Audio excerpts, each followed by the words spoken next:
Let's now try and pull it all together and bring in our correspondent, Reza Sayah, who, of course, is waiting for us live in the Iranian capital, Tehran. Reza, good evening to you. Tell us first, what's the latest where you are now?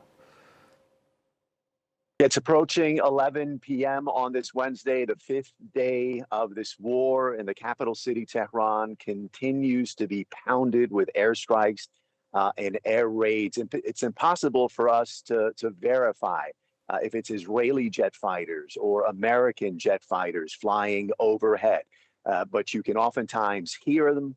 And then a couple of seconds later, you hear the huge explosion and then the plumes of smoke. A couple of hours ago, a series of intense explosions over my left shoulder. That's about the area of northern and northeastern Tehran. And earlier today, 8 massive explosions in eastern Tehran. Israeli officials have openly admitted that they're not only targeting military sites linked to the Revolutionary Guard, but they're also going after government buildings, government-linked buildings, and police headquarters. These are locations that are not part of the hostilities, that are not part of the war. And increasingly, many government officials here, analysts, are saying that that's a violation of the UN Charter and a war crime, but we continue to see it in surrounding these buildings, these police stations, these government buildings.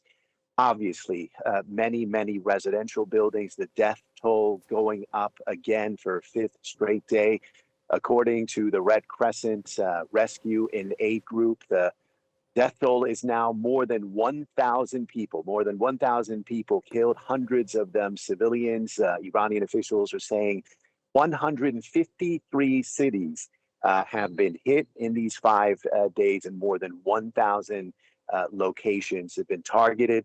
And increasingly, we are seeing more and more videos, pictures, gruesome images of civilians who are bearing the brunt of this war. Men, women, and children being killed, dragged out of the rubble, and no one seemingly able to stop this awful cycle of violence. The images that you're describing, Reza, they are horrific. Today was meant to have been the funeral of the Ayatollah Khamenei, who was killed on Saturday. This has been postponed. Is this linked in some way to the ongoing campaign by the US and Israel bombing Iran? I think so. I mean, the government has said it's because of logistics that they haven't been able to hold the event. We should point out that they never announced a specific date. Yesterday said they were planning for it, planning to have the farewell ceremonies here in Tehran, and to bury the late Supreme Leader in Mashhad, his hometown, at the shrine of Imam Reza. But obviously, this is a huge, challenging project for the Islamic Republic. On one hand, they want to project continuity and stability to honor the late Supreme Leader, who, in their eyes, in the eyes of the supporters, died an ideal death. He was martyred in the month of Ramadan at the hands of the very 2 countries that he preached against for decades. So they want to use this event to honor him and energize their base. But obviously, this is a country that's being pounded by bombs. How are they going to hold this event? When are they going to do it? What's going to be the reaction of US forces and Israeli forces? We'll wait and see. And Reza, in terms of Iran's response going forward, clearly we've been reporting what's been happening across the Gulf states. There's been the incident today of a missile apparently from Iran heading towards Cyprus, veering towards Turkey. Clearly, as this continues, one wonders if there will be some kind of error which leads to a tragic escalation. The escalation is here already. There's increasingly more fronts to the war. We saw the events in the Strait of Hormuz.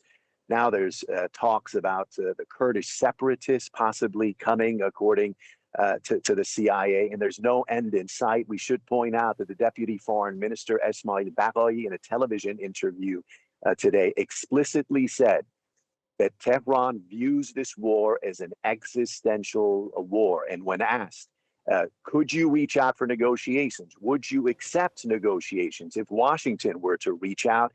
And I'm just paraphrasing this. And he said it'd be ridiculous to accept an offer after all the times, according to him, the U.S. betrayed them in negotiations. So no end in sight for this war, at least for now. Reza, can I ask you about the incident regarding the sinking of the warship?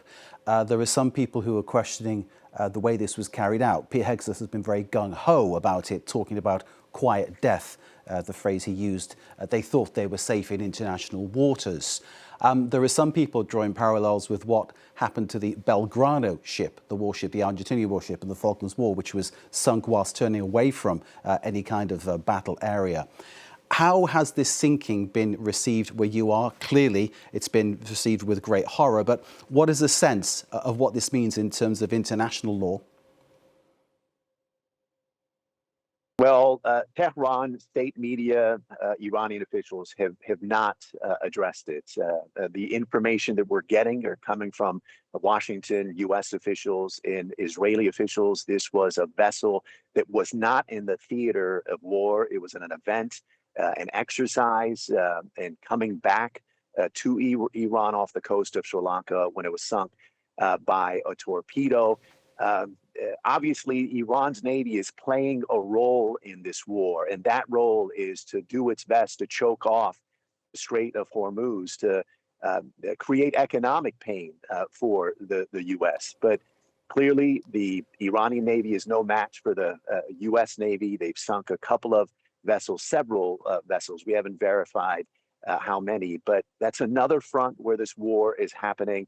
And I think in what is a tug of war for authority over the Strait of Hormuz between Iran and the U.S., who wants to open it, who wants these vessels to go through. I think a lot of people will be keeping an eye on events in the coming days there as well. Reza Sayah in Tehran, thank you very much indeed. Do stay safe. Thank you, Reza Sayah, our correspondent in the Iranian capital.